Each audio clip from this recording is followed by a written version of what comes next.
মানে সব সাইজের। আচ্ছা, গতদিন আমরা পর্যন্ত ছিলাম যে আমাদের সব সাইজের এগ্রিগেট থাকলে আমাদের কংক্রিটটা সলিড হবে এবং কংক্রিটের স্ট্রেংথ অনেক ভালো আসবে। তো এখানে বিভিন্ন সাইজের পাথরের কম্পারেটিভ ভিউটা কেমন হতে পারে এখন আসলে উম, সরাসরি যেহেতু দেখানোর সুযোগ নাই সেটা এখানে ইয়ার থেকে গুগল থেকে কালেকশন করা স্কেলিং করা এখানে ইয়ে আছে, এগ্রিগেট আছে, সেখান থেকে আমরা বুঝতে পারি যে বিভিন্ন সাইজের এগ্রিগেট কেমন হতে পারে। আচ্ছা, এই এটা হচ্ছে গ্রেডেশন চার্ট। তো এই চার্টটা খুব ইম্পর্টেন্ট আমাদের for both fine aggregate and course aggregate. আমরা যখন কোর্স এগ্রিগেটে আমরা তো অয়েল গ্রেডের কথা বললাম যে সব সাইজে মানে 5 মিলি থেকে 20 মিলি পর্যন্ত মোটামুটি সব সাইজের এগ্রিগেট থাকবে। ওটা সব সাইজের এগ্রিগেট থাকলে ওটা আমাদের অয়েল গ্রেডেড হবে। এখন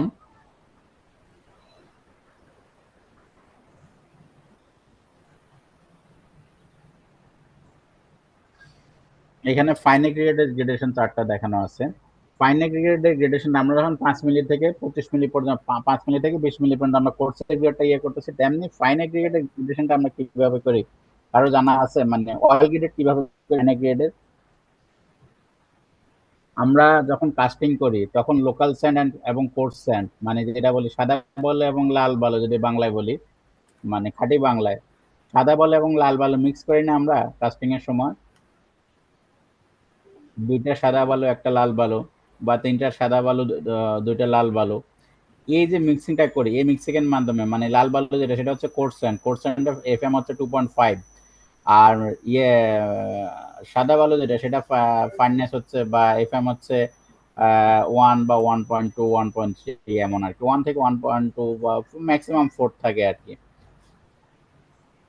তো এই 2.5 এবং 1.4 যখন মিক্স হয় তখন ওটারও গ্রেডেশনটা ভালো হয় এবং ওটা অয়েল গ্রেডেড হয়। তো এখানে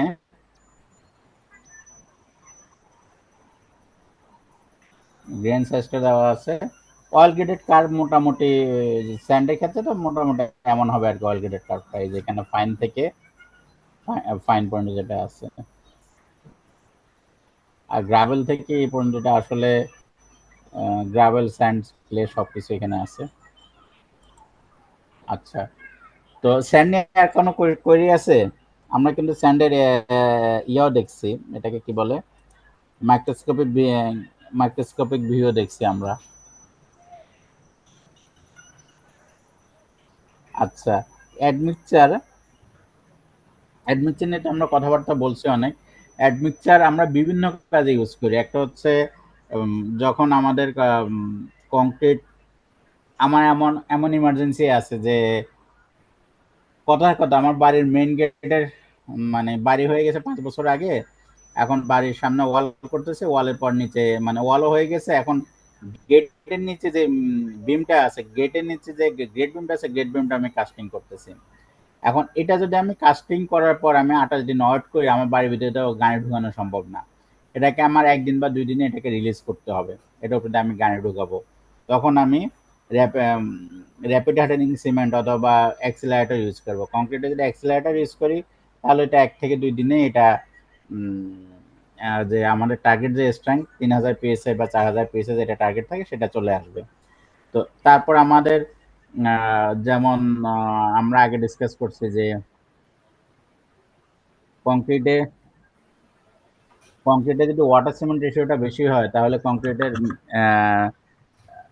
দেখা যাচ্ছে 28 দিন 28 দিন পরে মোটামুটি কংক্রিট থেকে যখন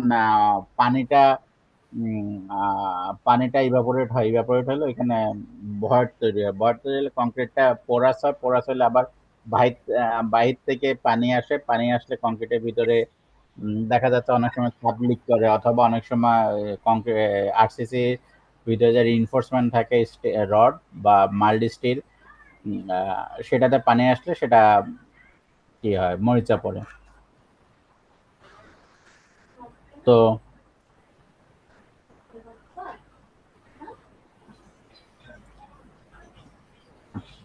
তো তারপর আমাদের কাজ করতে গেলে দেখা যায় লেবাররা আমাদের পানি ওয়াটার সিমেন্ট রেশিওটা বেশি দিয়ে দেয়। আমাদের যেটা টার্গেট থাকে 0.4 থেকে 0.45, সেটা দেখা যায় 0.6 বা 0.7 হলে ওদের জন্য কাজ করতে এখানে ঢালে সেখানে চলে যায়। মানে ওদের ওয়ার্কেবিলিটিটা ওরা বেশি পায়। সেখানে যদি আমি ইউজ করি, অ্যাডমিক্সার ইউজ করি, ওয়াটার রিটার্ন মানে ওয়াটার রিটার্ডার বা ওয়াটার রিটার্ডার মানে বাজারে সবগুলো অ্যাডমিক্সারই একই অ্যাডমিক্সার বিভিন্ন নামে ওরা বিক্রি করে। লোকাল যে কোম্পানিগুলো, ইন্টারন্যাশনাল কোম্পানিগুলি ওরা আবার একটু আলাদা আলাদা ক্যাটাগরি করে। ওয়াটার রিটার্ডার আছে, তারপর ওয়াটার প্রুফ আছে, তারপর ড্যাম প্রুফ আছে, তারপর ওয়াটার কার্ড, বিভিন্ন নামে আছে। তো আমাদের মূল ফাংশন হচ্ছে ওয়াটার সিমেন্ট রেশিও কমায় ফেললে আমার কংক্রিটে ওয়ার্কেবিলিটি মানে যেখানে 0.7 যে ওয়ার্কেবিলিটি আসে সেখানে আমি 0.2 বা 0.25 আমি সেম ওয়ার্কেবিলিটি পাচ্ছি। তখন লেবাররাও কম পানি ইউজ করে, আমার কংক্রিটটাও খুব স্ট্রং হয়। যখন ওয়াটার সিমেন্ট রেশিওটা কম হচ্ছে তখন কিন্তু আমার স্ট্রেংথটা বেড়ে যাচ্ছে। এখানে যে তারপর আমার সেটিং টাইম রিটার্ড করার জন্য আমরা রিটার্ডার ইউজ করি, যে আমাদের নর্মালি সেটিং টাইম যেটা ইনিশিয়াল সেটিং টাইম 45 মিনিটস, সেটা হয়তো 1 ঘন্টা 20 মিনিট বা 1 ঘন্টা 10 মিনিটে আমরা নিয়ে যাচ্ছি। সরি, 120 মিনিট, 110 থেকে 120 মিনিট, মানে 1 ঘন্টা বা 2 ঘন্টাতে আমরা নিয়ে যাচ্ছি রিটার্ডার, যে আমাদের রেডিমিক্স প্ল্যান থেকে আমার ডেলিভারি সাইট পর্যন্ত 2 ঘন্টার মধ্যে কংক্রিটটা নিয়ে 2 ঘন্টার মধ্যে শুধু কংক্রিটটা নেওয়া না, 2 ঘন্টার মধ্যে কংক্রিটটা প্লেস করে কম্প্যাকশন করতে হবে। এরকম আরো অনেক কাজ আছে, আমরা এগুলি সবই কম বেশি পড়ছি। এই যে স্লাম্প লসের কথা যেটা বলা হচ্ছে সেটা ওয়ার্কেবিলিটি। যখন ওয়ার্কেবিলিটি বেশি হবে তখন স্লাম্প লস বেশি হবে, যখন স্লাম্প লস কম হবে তখন ওয়ার্কেবিলিটি কম হবে। ইমপ্রুভ পাম্পেবিলিটি, আমি ওয়াটার সিমেন্ট রেশিও কম রেখে যদি অ্যাডমিক্সার ইউজ করি তখন ওটা ওয়ার্কেবিলিটি বেড়ে যাচ্ছে, ওয়ার্কেবিলিটি হলে এটা পাম্পেবিলিটি বেড়ে যাচ্ছে। সেগ্রিগেশনও যখন ওয়ার্কেবিলিটি মানে ওয়াটার সিমেন্ট রেশিও কম থাকবে কি তখন সেগ্রিগেশনও কম হবে। তারপর এটা special reduce heat evaluation during early hardening, এটা স্পেশাল এটা যে আমাদের কংক্রিট যেখানে এমন আছে না যে আমার 2 ফিট বা 3 ফিট থিকনেসের আমার ম্যাট কাস্টিং করা হবে, তখন কিন্তু প্রচুর কংক্রিটের সেন্টারে অলমোস্ট আমরা সামনে দেখব কংক্রিটের সেন্টারে almost 70 degree centigrade temperature raise করে, মানে একটা মানে নিউলি কাস্টেড কংক্রিটে প্রায় 70 ডিগ্রি সেন্টিগ্রেড টেম্পারেচার রেজ করে। তো এখন যখন আমার কংক্রিট কাস্ট করার পর যে হিটটা ইভ্যালুয়েট মানে ইভাপোরেট হিটটা জেনারেট হয়, সেই হিটটা যদি আমরা কন্ট্রোল করতে না পারি তখন কিন্তু কংক্রিটের সার্ফেসে ক্র্যাক আসে। এই ক্র্যাকটা রিডিউস করার জন্য আমরা এই ধরনের অ্যাডমিক্সারটা ইউজ করি। তারপর অ্যাক্সিলারেট কথা বলছি যে আর্লি স্ট্রেংথ চলে আসে, ইনক্রিজ স্ট্রেংথ। এই যখন আমার ওয়াটার সিমেন্ট রেশিও কমে যাচ্ছে তখন কিন্তু আমার আলটিমেটলি স্ট্রেংথটা বেড়ে যাচ্ছে, এখানে কম্প্রেসিভ স্ট্রেংথ বেড়ে যাচ্ছে, ইনক্রিজ ডিউরেবিলিটি। তারপর যখন ওয়াটার সিমেন্ট রেশিওটা কমে যাচ্ছে তখন আমার মানে কংক্রিটের পরোসিটি কমে যাচ্ছে, একই সাথে এটা ডিউরেবিলিটি বেড়ে যাচ্ছে, পার্মিয়াবিলিটি, মোটামুটি সবগুলো তারপর এটা একটা special increase bond between existing and new concrete. আমাদের প্রেজেন্টেশনে আছে, আমরা সামনে পাবো, তারপরে চেষ্টা করবো আজকে আমি যদি সুযোগ থাকে দেখানোর জন্য। স্টিল রিইনফোর্সমেন্টের সাথে এটাও স্পেশাল ইয়ে স্পেশাল অ্যাডমিক্সার, একদম বিভিন্ন অ্যাডভান্টেজ পাওয়া যায় অ্যাডমিক্সারে। তো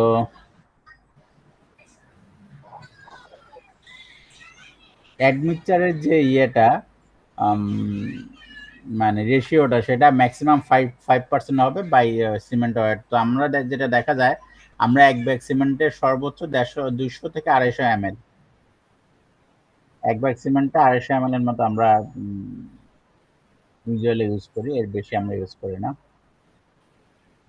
মিক্স ডিজাইনের ব্যাপারে তো আমরা জানি কম বেশি সবাই। তো তো আম্মু তুমি একটু ওদিকে যাও, আম্মু, আম্মু, আম্মু ওদিকে যাও, আম্মু ডাকছে। যাও তোমার আম্মার কাছে যাও।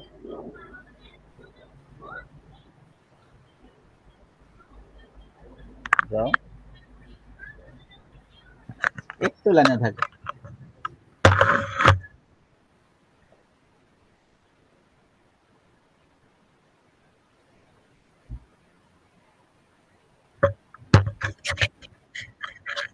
আচ্ছা, মিক্স ডিজাইন আমরা মিক্স ডিজাইনের দুইটা প্রসিডিওর আছে আমাদের বিএনবিসি কোডে, যেটা ইয়ে করছে এটা হচ্ছে পিসিআই এবং পিসিএ, পোর্টল্যান্ড সিমেন্ট অ্যাসোসিয়েশন, এবং এসিআই।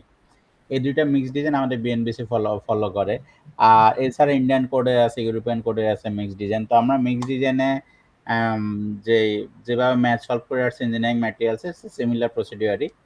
তো মিক্স ডিজাইনে আমাদের সুবিধা হচ্ছে আমাদের যে টার্গেট স্ট্রেংথ 4000 হলে 4000, 3000 হলে 3000, বা 35,000 হলে 35,000, ওই টার্গেট স্ট্রেংথটা আমরা পাই এবং আমরা কনফিডেন্ট যে আমরা ওই স্ট্রেংথটাই পাবো। আমাদের যে নমিনাল ডিজাইন যেটা 1 2 4 বা 1 2 1 1.5 3, এটাতে কেউ কি আমরা মিক্সিং এর মানে কাস্টিং এ মানে কংক্রিট হার্ডেনিং এর আগে কেউ বলতে পারবো যেখানে কত পিএসআই স্ট্রেংথ আসতেছে?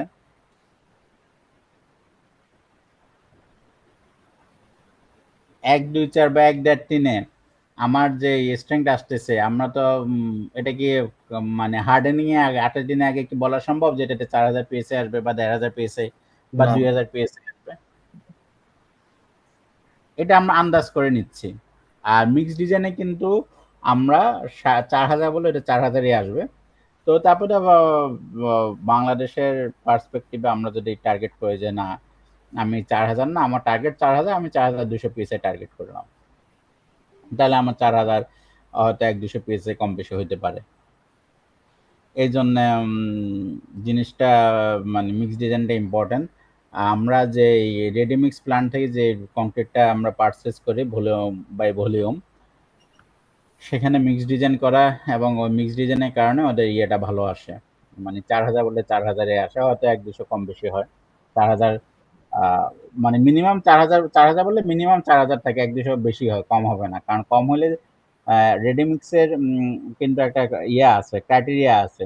আমার টার্গেট স্ট্রেংথ হচ্ছে 4000 পিএসএ। যদি কোথাও যদি 10টা গাড়ির কোথাও একটা গাড়িতেও যদি আমার 4000 পিএসএর থেকে কম আসে, তাহলে কিন্তু ওই কংক্রিট ভেঙে নতুন করে কংক্রিট দিতে হবে সম্পূর্ণ রেডিমিক্স প্ল্যান্টের খরচে।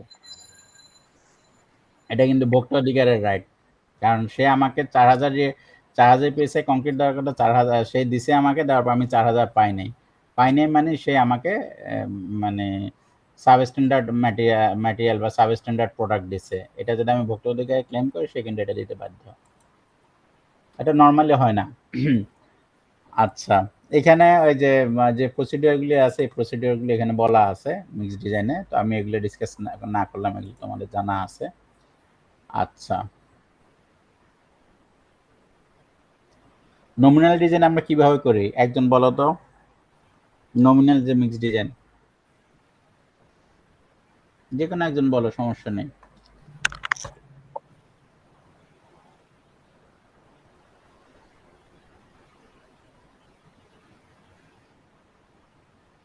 যে কেউ জানো না? মাসুম বলো। আমরা নমিনাল মিক্স ডিজাইন আমরা 1 2 4 অনুপাত এইভাবে করে ফেলি যে না না, এবার ভলিউম আমি যেটা জানতে চাচ্ছি, আমরা মিক্সিংটা কিভাবে করি? প্রথমে কি মিক্সিংটা করি?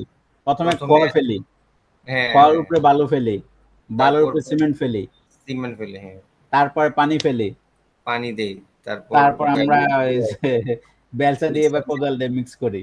মিক্স করি হ্যাঁ হ্যাঁ। এটা কি রাইট হয়? না এটা রাইট না। কোনটা রাইট হয়? প্রথমে বালু এবং সিমেন্ট যদি মিক্স করা যায় তাইলে খুব ভালো হয়। হ্যাঁ, আমি এটাই জানতে চাচ্ছিলাম যে আমাদের কংক্রিটের আমরা আরসিসি ডিজাইন করি বা কংক্রিটে কিন্তু একটা অ্যাজাম্পশন আছে। হ্যাঁ অ্যাজাম্পশনটা হচ্ছে কংক্রিট মানে মাস্ট বি হোমোজেনিয়াস, জি জি সমসাত্ত্ব মিশ্রণ হতে হবে। এখন আমরা যদি সমসাত্ত্ব মিশ্রণ করতে চাই, যখনই বালির সাথে খোয়ার বা চিপসের বা এগ্রিগেটের যখন মিক্সিংটা হয়, সেখানে কিন্তু সমসাত্ত্ব মিশ্রণ সম্ভব না। সম্ভব হয় না জি। তো বালির সাথে সিমেন্ট যখন আমরা মিক্স করি শুরুতে, এই মিক্সিংটা ভালো করে তারপর যখন আমি এটাতে খোয়া মিশাবো, তখন আমাদের মিশ্রণটা সমসত্ব হবে, হোমোজেনিয়াস মিক্সিং হবে। অন্যরা কি একমত?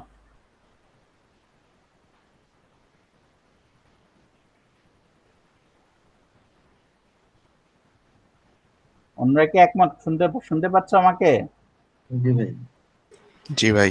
একটু রেসপন্স করতে হবে। তা আসলে আমি তো স্ক্রিনে শুধুমাত্র আমার প্রেজেন্টেশনটা দেখি, অডিয়েন্সে কেউ আছে কি না আছে কিছুই কিন্তু বোঝা যায় না।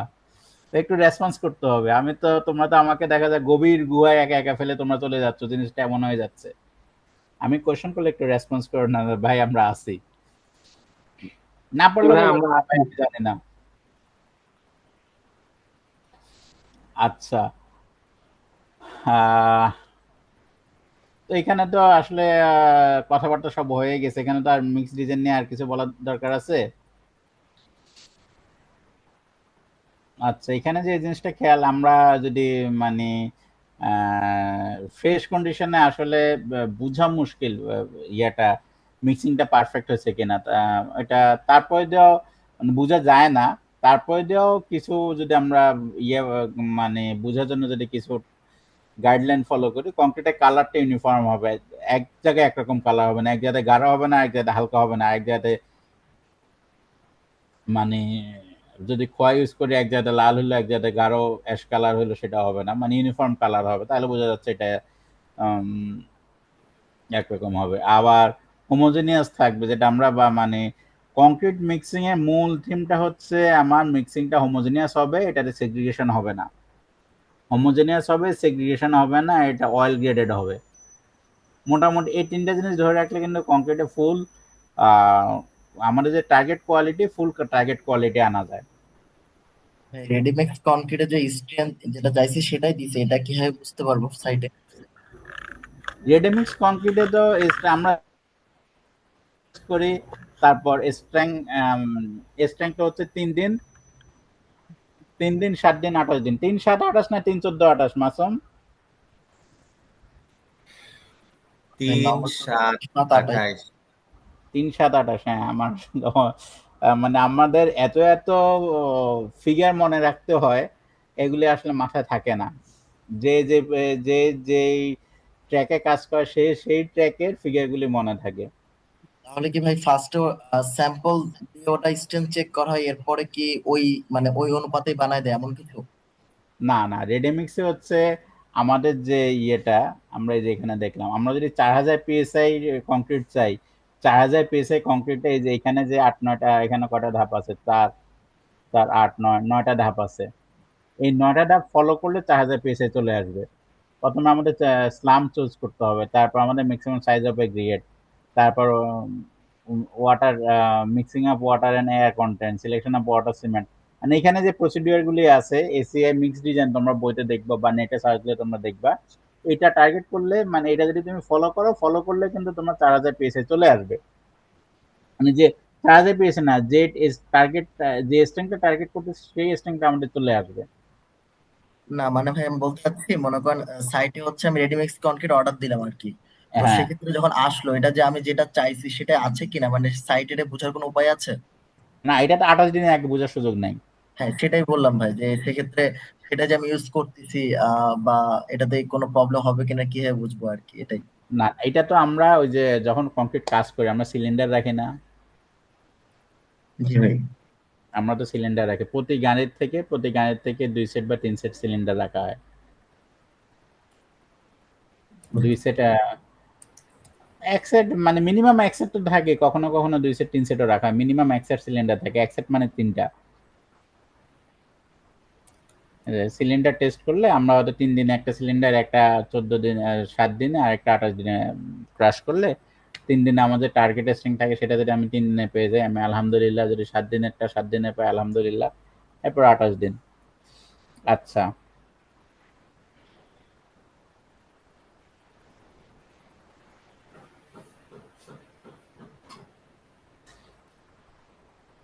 কংক্রিট মিক্সিং এখানে বলা আছে, এগুলো অলরেডি ডিসকাস করে ফেলছি, এই জন্য এখানে আমি ইয়ে করলাম না। এই যে এটা হচ্ছে রং প্র্যাকটিস,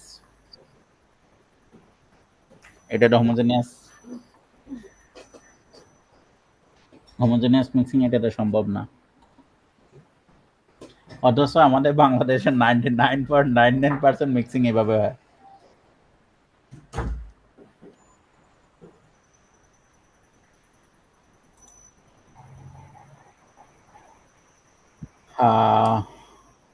মিক্সিং নিয়ে যে কথাবার্তা আছে মোটামুটি সবকিছু হয়েছে, আমরা আরো কিছু কথাবার্তা বলবো। আচ্ছা, এরপর আমাদের যে মেশিন মিক্সিং, যেটা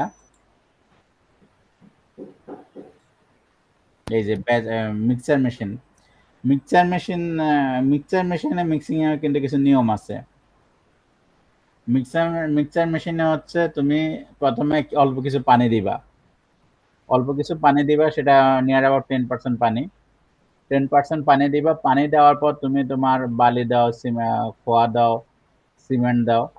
সিমেন্ট দেওয়ার পর তুমি মাকে যতটুকু পানি লাগে সেই পানিটা দিবা, দিয়ে 15 থেকে 20টা রাউন্ড দিতে হবে। 15 থেকে 20 বার মিক্সার মেশিনটা ঘুরবে। আর যদি টাইমের ক্ষেত্রে ধরো, টাইমে মনে হয় বলা আছে 1 মিনিট প্লাস। এসিআই কোডে 304, এসিআই কোড 304-এ বলা আছে মানে মিনিমাম 1 মিনিট হতে হবে, সাথে প্রতি কিউবিক মিটারের জন্য, যদি এটা মিক্সচার মেশিনের সাইজ আছে 1 cubic metre, 1.5 cubic metre, 2 cubic metre, তো যখন 2 কিউবিক মিটারে যাবা তাহলে 1 মিনিট 15 সেকেন্ড, যখন 3 কিউবিক মিটারে যাবা তখন 1 মিনিট 30 সেকেন্ড, এইভাবে আর কি। তো মিনিমাম মিক্সিং টাইম হবে 1 মিনিট, সাথে প্রতি কিউবিক মিটারের জন্য 15 সেকেন্ড করে বেশি হবে। তো তাহলে আমাদের কি করতে হবে, সিমেন্ট বালু পানি মিক্সিং এর পর আমাকে মিনিমাম 1 মিনিট ওয়েট করতে হবে। আমি যে কংক্রিটটা ঢালবো মিক্সার মেশিন থেকে, সেটার জন্য আমাকে মিনিমাম 1 মিনিট ওয়েট করতে হবে। আর 15 থেকে 20টা রেভলিউশন যাতে হয়, তো 15-20টা হয়ে যায়, 1 মিনিটে 15-20টা হয়ে যায়। স্পিডটা থাকে 15 থেকে 20টা পার মিনিট, তো আমাদের 1 মিনিটে 15 থেকে 20টা হয়ে যাবে।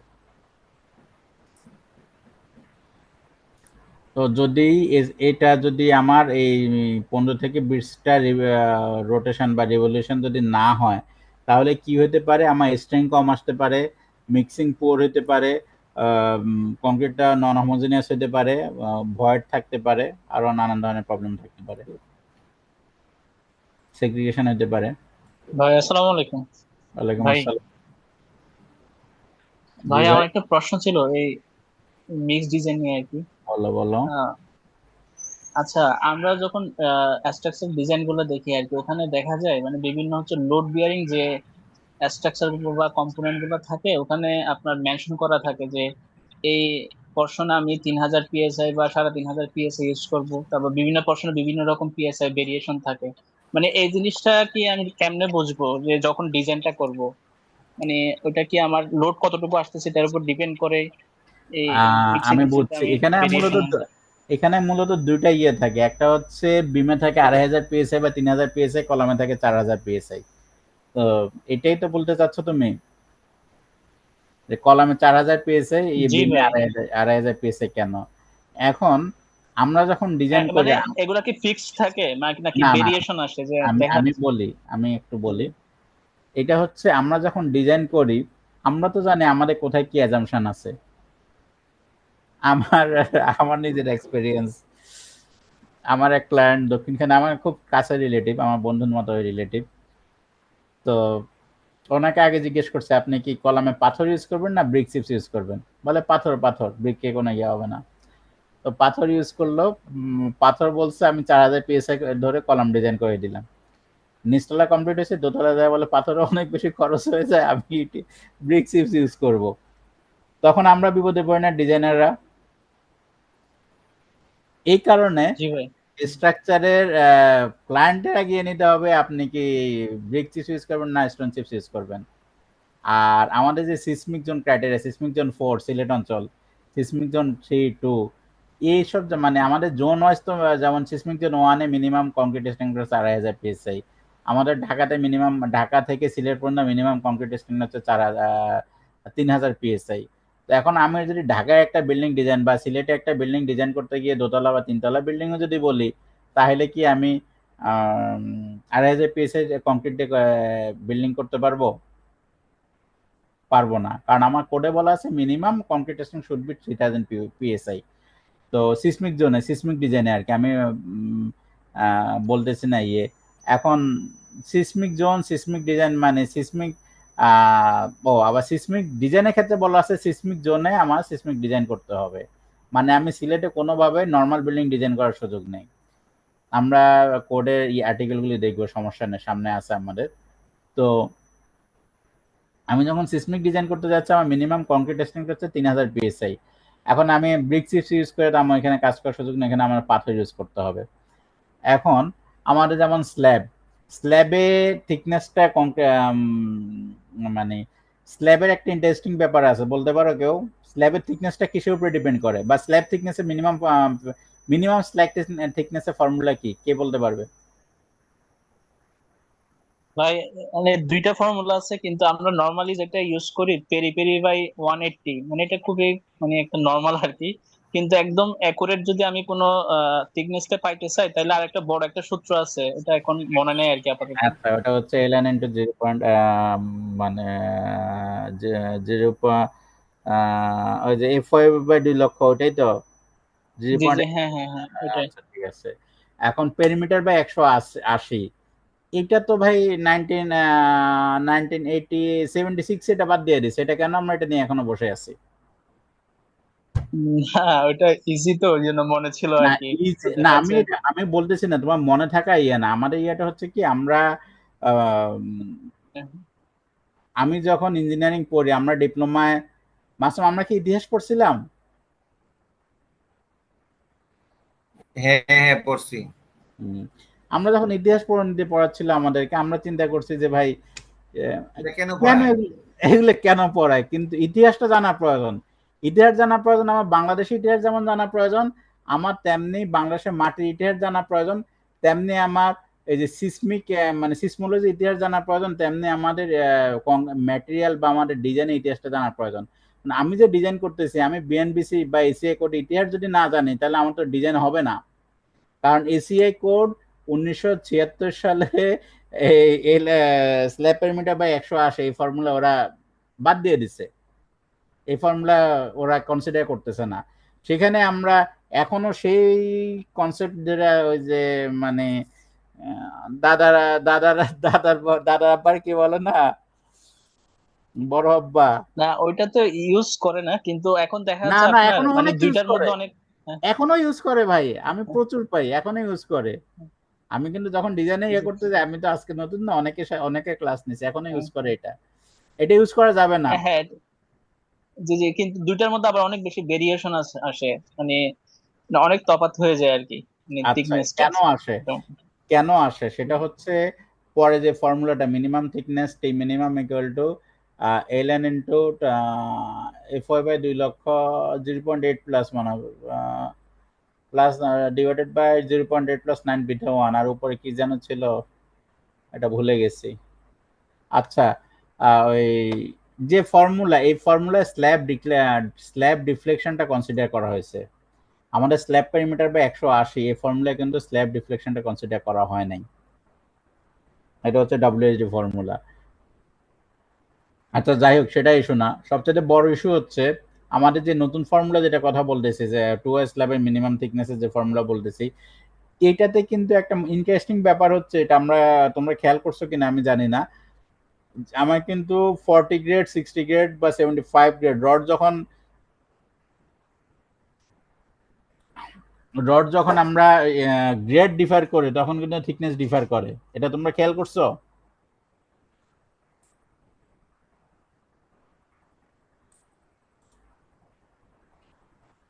আমরা রডে যখন ডিফার করি, মানে একটু দেখাচ্ছি,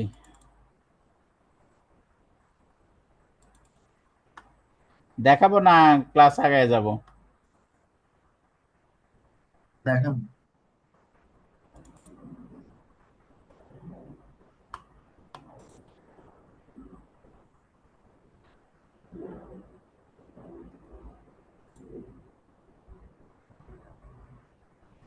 ফর্মুলাটা হচ্ছে ln ইন্টু 0.8 প্লাস f/2 লক্ষ ডিভাইডেড বাই 36 প্লাস 9 বিটা 1। আচ্ছা, এখানে দেখো, আমি একটু বড় করে তাহলে তোমাদের জন্য হয়তো সুবিধা হবে। এইখানে দেখো, এটা হচ্ছে আমার FY, এটা হচ্ছে F প্রাইম সি, এইটা এখানে হচ্ছে আমার মিনিমাম মানে স্ল্যাব থিকনেস। আমার ল্যাংথ যা আছে, এটা LA এটা LB ল্যাংথ উইথ, আমার এদিকে চেঞ্জ করবো না, আমি শুধু এখানে চেঞ্জ করি। এফ প্রাইম সি আমার 2.5, তো এফ প্রাইম সি যদি আমি 4ও দিই আমার কিন্তু স্ল্যাব থিকনেস চেঞ্জ হচ্ছে না। এফ প্রাইম সি যদি আমি 10 কেএসআই দিই আমার স্ল্যাব থিকনেসে কিন্তু কোনো চেঞ্জ আসতেছে না। দেখতে পাচ্ছ? তাহলে কংক্রিট স্ট্রেংথের সাথে কিন্তু আমার স্ল্যাব থিকনেসের কোনো সম্পর্ক নাই। থিকনেসের সাথে সম্পর্ক কোথায়? এফ ওয়াই তে। এফ ওয়াই যখন আমি 40 গ্রেড দিয়ে দিচ্ছি স্ল্যাব থিকনেস আমার কমে যাচ্ছে। খেয়াল করছো? জি এফ ভাই। ওয়াই এফ ওয়াই আমার 60 গ্রেড দিচ্ছি, 60 গ্রেড আমার থিকনেস বাড়তেছে। আমি যখন হায়ার গ্রেডে স্টিল ইউজ করব তখন কিন্তু আমার স্ল্যাব থিকনেসটা হায়ার লাগবে। তো আমরা যখন স্ল্যাব ডিজাইনে যাব তখন আমরা চেষ্টা করব, যদিও সুপারগ্রিড 7 প্রোটেকশন করে, স্টিল প্রোটেকশন করে না। আমি প্রায় সময় রডের কোম্পানিগুলিকে বলি যে আপনারা 40 গ্রেড, আমার যখন রড কোম্পানির সাথে কথা বলার সুযোগ হয় আমি বলি আপনারা 40 গ্রেড প্রোটেকশন দেন। 40 গ্রেড প্রোটেকশন দিলে আমাদের স্ট্রাকচারাল ডিজাইনে আমাদের কাজ করতে সুবিধা হয়। কি সুবিধা? এই যে এটা হচ্ছে 5.42, 5.42 মানে আমি 5.42টা ধরতে পারবো না, 5.5 ধরতে হবে। এখানে যদি আমি 40 গ্রেড ইউজ করি তাহলে দেখা যাচ্ছে আমি 5 ইঞ্চি ইউজ করতে পারতেছি। 4.93 তে আমি 5 ইঞ্চি ইউজ করতে পারতেছি। মানে হাফ ইঞ্চি আমার থিকনেস কমে যাচ্ছে। ফুল স্ট্রাকচার 10 তলায় মানে 12 তলা স্ট্রাকচার হলে আমার 6 ইঞ্চি কংক্রিট থিকনেস কমে যাচ্ছে। 6 ইঞ্চি মানে 75 পাউন্ড পার স্কোয়ার ফিট আমার বিল্ডিং এ লোড কমে যাচ্ছে। বুঝা গেছে? তো জি ভাই। 60 গ্রেড দিলে হচ্ছে গিয়ে মানে স্ট্রেংথটা হচ্ছে কি ভালো হবে না? বুঝি নাই। 60 গ্রেড দিলে আমাদের স্ট্রেংথটা তো আরো বেটার হবে। এখন কোনটা বেশি মানে না না না প্রেফারেবল না হবে? না না না না না না বুঝতে 60 পারবো গ্রেড না তো। এখন আমি আমি 40 গ্রেড বাজারে পাওয়া যাচ্ছে না, এটা ঠিক আছে, কিন্তু 60 গ্রেড দিলে যে আমার স্ট্রিং বেটার হবে সেটা কিন্তু আমার ফর্মুলা কোথাও বলা নাই। কারণ আমি যখন 40 গ্রেড দিচ্ছি, 40 গ্রেড দিলে আমার যেখানে স্পেসিং, এখানে দেখো এখানে আমার স্পেসিং আছে, 40 গ্রেড দিলে এখানে যে স্পেসিংটা আসতেছে 60 গ্রেড দিলে আমার স্পেসিংটা একটু কমে যাচ্ছে, আরো বেড়ে যাচ্ছে। 40 গ্রেড দিলে স্পেসিংটা কমে যাচ্ছে, 60 গ্রেড দিলে স্পেসিং বেড়ে যাচ্ছে। আমার রড যতটুকু লাগে ততটুকুই লাগতেছে, কিন্তু আমি 40 গ্রেড দিলে আমার থিকনেসটা কমে যাচ্ছে। আমার বেনিফিট এখানে। আবার কিন্তু যদি ভাইয়া এখানে আমি ভাইয়া 75 দেই, 75 দিলে থিকনেস আরো বেড়ে যাচ্ছে। বলো কি বলতে ভাইয়া চাচ্ছো? এখন তো ম্যাক্সিমাম কোম্পানিগুলো ভাই আরো হায়ার গ্রেডে যাচ্ছে, যেমন হচ্ছে ভাই ওই যে জিপিএইচ ইস্পাত যেটা বলতেছি, সেখানে হচ্ছে ভাই 600 এর চিন্তা ভাবনা করতেছে ওরা। মানে হচ্ছে পিএসআই তে যদি ক্যালকুলেট করি ভাই তাহলে 87,000 হয়ে যাচ্ছে। ভাই আমি এই জিনিসটা বলি, এটা হচ্ছে আমরা যেটা ফলো করতেছি এসিআই 318, এসিআই কোড 318, 318 শুধুমাত্র বিল্ডিং স্ট্রাকচারের জন্য, ঠিক আছে, ব্রিজের জন্য কিন্তু না। এখন ওরা রড কোম্পানিগুলো আমরা বিল্ডিং এ কতটুকু রড কনজাম্পশন করি, আমরা তো মানে পুরো বাংলাদেশে এক বছর যে পরিমাণ রড সেল হয় তার মনে হয় ডাবল রড সেল হয় শুধুমাত্র, মানে বিল্ডিং এ যে পরিমাণ রড কনজাম্পশন হয় তার মনে হয় ডাবল রড কনজাম্পশন হয় আমার ব্রিজে বা মেট্রো মেট্রো রেল, মানে এই ধরনের স্ট্রাকচারে গভর্নমেন্ট প্রজেক্ট গুলাতে। তো ব্রিজে আমার এই 60 বা 40, এটা মানে ব্রিজের কোডে কি বলা আছে সেটা জানা নাই, বাট বিল্ডিং কোডে আমাদেরকে অনেক লিমিটেশন দিয়ে দিছে। তো আমরা যখন স্ট্রাকচারাল ডিজাইনের ইয়েতে যাব তখন দেখবো। আর আমাদের এই প্রেজেন্টেশনও থাকার কথা।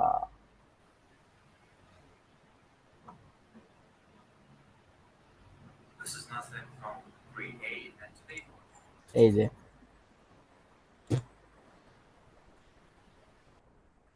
600W, যেটা 600W তো হচ্ছে 1 লক্ষ পিএসএ নাকি?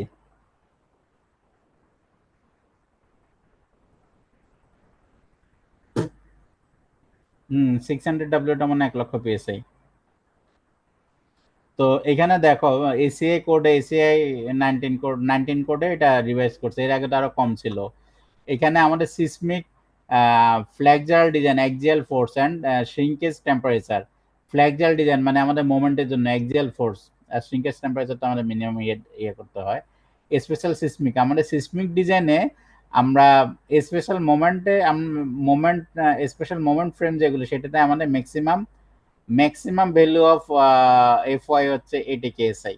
তাহলে আমরা 600W কি ইউজ করতে পারবো এখানে?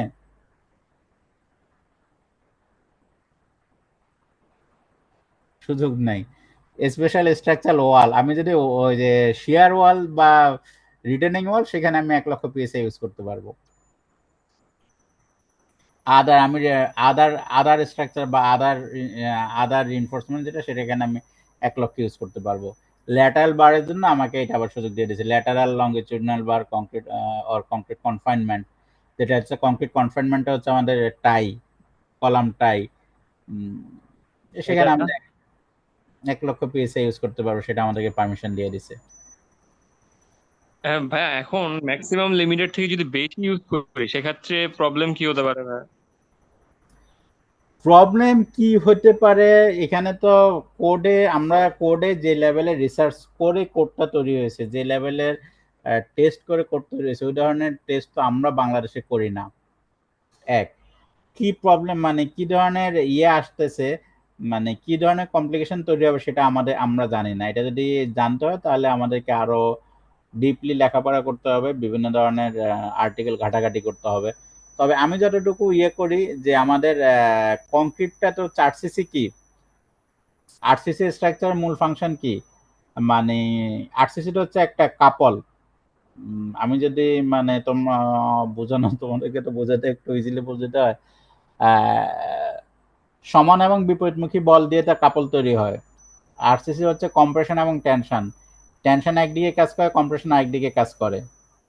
টেনশন এবং কম্প্রেশন ফোর্সের কাপলিটি হচ্ছে আমাদের 8 সিসি মেম্বার, ঠিক না? জি ভাইয়া। এখন আমার যখন ধরো 1 লক্ষ পিএসআই ইকুইভ্যালেন্ট কংক্রিট দিতে যাব, তখন আমার যে স্ট্রাকচারটা 1 লক্ষ পিএসআই নিতে পারে, ওই ইকুইভ্যালেন্ট কংক্রিট কি আমি দিতে পারবো? না না, ভাই, এটা একটু টাফ হয়ে যাবে। তাহলে অনেক কষ্ট হ্যাঁ, হয়ে যাবে। হ্যাঁ, এই জন্য এটাকে লিমিটেড করে দিচ্ছে।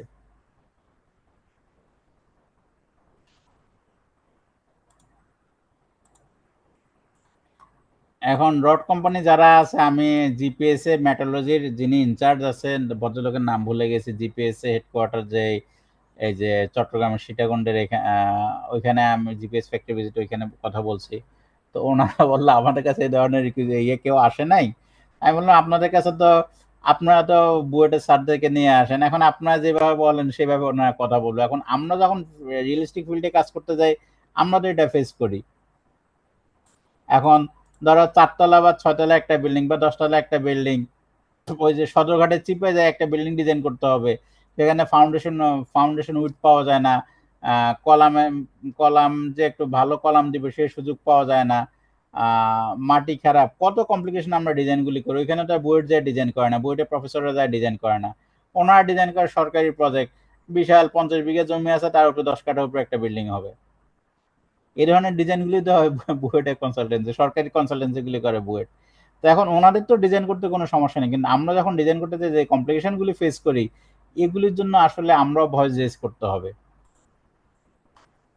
40 না হোক, 60টা মার্কেটে রাখুক, 40 তো এখন পাওয়াই যায় না, 60টা মার্কেটে রাখুক, 60টা রাখলেও আমরা কাজ করতে পারি। কিন্তু এই যে দেখো 40 জায়গায় যদি আমি 75 দেই, তখন আমার স্ল্যাব থিকনেস কত চলে আসে, 6.79, অলমোস্ট 6 ইঞ্চিস। আর আমার 40 থাকলে আসতেছে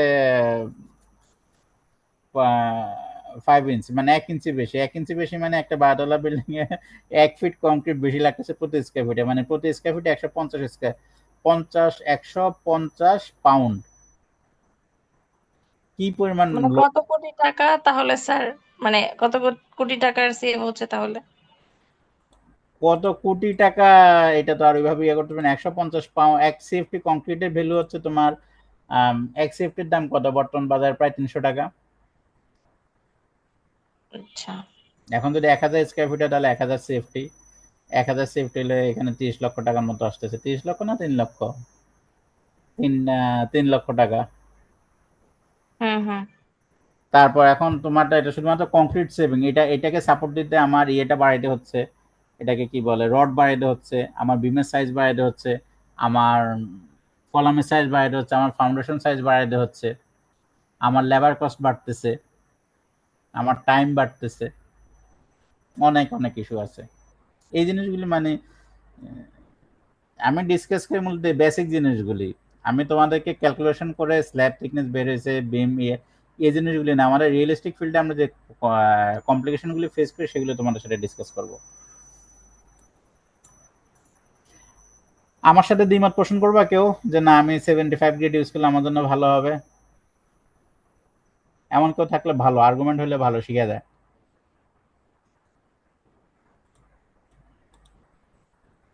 আচ্ছা, আপনি হচ্ছে বললেন যে যেসব জায়গায় হচ্ছে গিয়ে প্রপারলি জায়গা পাওয়া যায় না, তো আমাদের স্ল্যাব থিকনেস না হয় বেশি হলো, কিন্তু আপনি যে বললেন যে আমরা যদি 75 গ্রেড ইউজ করি, তো আমাদের কলাম গুলো কি মোটা মোটা করতে হবে, নট অনলি স্ল্যাব?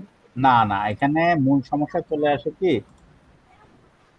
আমরা তো ডিজাইন করতে হয়, আমি একটা ড্রয়িং দেখাই। কোথায় আছে, এখানে মনে হয়।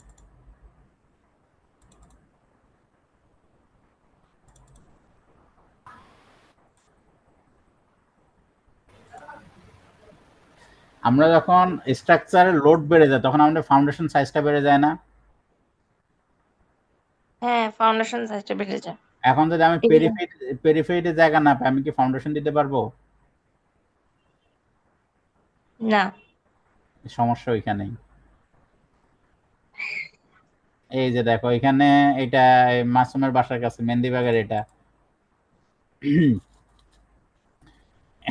এটা ডিজাইনে আমার এখনো বুক দূরে দূরে করে কাঁপতেছে। ক্লায়েন্ট তো হ্যাপি, আমি 8 তলা ডিজাইন করে দিয়েছি, ক্লায়েন্ট 15 তলা পারমিশন নিয়ে আসছে। 15 তলা 15 পারমিশন, তলা 14 তলা।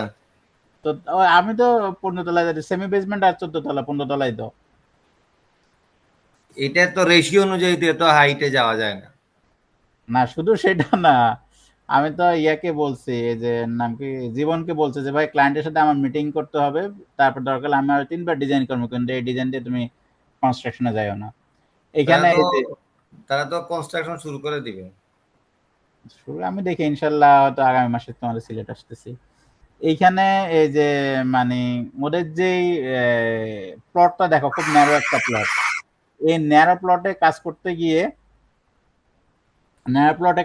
গিয়ে যে সমস্যা ফেস করছি, আমি 15 ডলার লোড দিতে যে পরিমাণ আমার কাস্টিং সিটু পাইল লাগে, কাস্টিং সিটু পাইল দিয়ে দেখা যাচ্ছে এই যে আমার এখানে হয়তো এই যে পাইল ক্যাপ ওয়ান, এখানে আমি প্রিকাস্ট পাইল আমি 4টা দিচ্ছি, কিন্তু এখানে যদি কাস্টিং সিটু পাইল দিই এখানে হয়তো 8টা থেকে 10টা লাগে।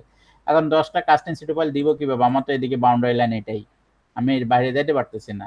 আমি তো একদিকে দিয়ে দিলে হয় না, তো এইদিকে হয়তো দিলে আমি এখানে কি করব, এই যে পিসি টুটে লাগে আমার 6টা বা 7টা লাগে, এখানে আমি দিতে পারতেছি না। তখন আমি প্রিকাস্টে আসলাম। প্রিকাস্টে এসেও আমার এখানে অনেক চ্যালেঞ্জ ফেস করতে হয়েছে। তাহলে এটা 8 তলার যেহেতু ডিজাইন হয়েছে, এটা তারা 14 তলা এই ডিজাইনে করলে তো রিস্ক, এটা আটকান, আপনি কথা বলেন। কথা, আমি তো ক্লায়েন্টের সাথে বসবো, 15 তলা না, ডিজাইন হচ্ছে এটা কনস্ট্রাকশন ডিজাইন আলাদা হবে, পারমিশনটা প্রধান ইয়ে ছিল, মানে ইয়ে ছিল, কনস্ট্রাকশনের ডিজাইন তো আলাদা হবে অবশ্যই। আচ্ছা, তারপরে এই যে এখানে এটা আমার রাস্তায় চলে আসতেছে, এই যে পাইল ক্যাপটা আমার বাউন্ডারির বাইরে চলে যাচ্ছে। এই ধরনের আমরা যখন বিল্ডিং এ লোড বেড়ে যায় তখন এই ধরনের অনেক কমপ্লিকেশন ফেস করি আমরা। ও, তার মানে হচ্ছে গিয়ে লোড যদি কমাই, তাহলে আমার হচ্ছে যে পাইল ক্যাপ বা হচ্ছে গিয়ে ইয়াটা আমার ফাউন্ডেশনটা সেটা হচ্ছে বিল্ডিং এ বেশ কমে গেলে কি করা যাবে? মূল টার্গেট থাকবে আমার বিল্ডিং কে হালকা করা। যে কোনো আমাদের স্ট্রাকচারাল ইঞ্জিনিয়ারের মূল টার্গেট থাকবে একটা বিল্ডিং কে হালকা করা। হাই রাইজ বিল্ডিং গুলি, এই যে দুবাইতে যে বুর্জ খলিফা কেন গ্লাস স্ট্রাকচার, বিল্ডিং কে হালকা করছে, এই কারণে এত বড় বিল্ডিং তুলতে পারছে। আর এখন আমাদের যখন আমরা বাংলাদেশে তো ধরো নিচতলা, দোতলা বা 3-4 তলার মধ্যে যদি গ্লাস ইউজ করি, তাহলে তো চোর ডাকাতের জন্য তো মানে মেঘনা সেটের বৃষ্টি, ওরা তো খুব সহজে ভেঙে ঢুকতে পারবে। এই কারণে আমাদের বাংলাদেশে এনভায়রনমেন্টাল সিকিউরিটি চিন্তা করেও কিন্তু আমরা নিচের দিকে গ্লাস ইউজ করতে পারি না, হয়তো উপরের দিকে গ্লাস ইউজ করতে পারি। এটা গেল একটা ইস্যু। আরেকটা ইস্যু হচ্ছে আমাদের মিস্ত্রি যারা ওয়ার্কম্যানশিপ, তারা এখনো নিউ টেকনোলজি অ্যাডপ্ট করতে তারা চায় না। যেমন হলো ব্লক বা এএসি ব্লক, এই ব্লকগুলো ইউজ করলে কিন্তু বিল্ডিং এর লোড 20% মানে হলো ব্লকে প্রায় 20% কমে যায়, এএসি ব্লকে আরো বেশি কমে, 30 বা 35% এমন লোড কমে যায়। তো এরকম লোড কমে গেলে তো আমাদের স্ট্রাকচারাল ডিজাইন আমরা ডিজাইন করতে সুবিধা, আমরা অনেক ফ্লেক্সিবিলিটি পাই। কিন্তু ওই যে ক্লে বার্ন ব্রিক্স দিয়ে যেটা আমাদের মানে অর্ডিনারি ক্লে বার্ন ব্রিক্স, সেটা দিয়ে যদি আমরা ডিজাইন, সেটাকে যদি আমরা মানে ওয়ালে লোড ধরে আমরা ডিজাইন করতে যাই, হিউজ লোড আসে, ওই লোড দিয়ে আসলে স্ট্রাকচার ডিজাইন করা খুব চ্যালেঞ্জিং। আর আরেকটা জিনিস বর্তমানে কমন সমস্যা ফেস করতেছি আমরা, আমরা ধরতেছি হলো মানে অর্ডিনারি ক্লে বার্ন ব্রিক্স, কিন্তু ক্লায়েন্ট ইউজ করতেছে auto bricks. Ordinary clay burn ব্রিক্সে একটা ইটের ওজন 3 থেকে 3.5 কেজি, কিন্তু অটো ব্রিক্সে ওজন হচ্ছে 4.5 থেকে 5.5 কেজি।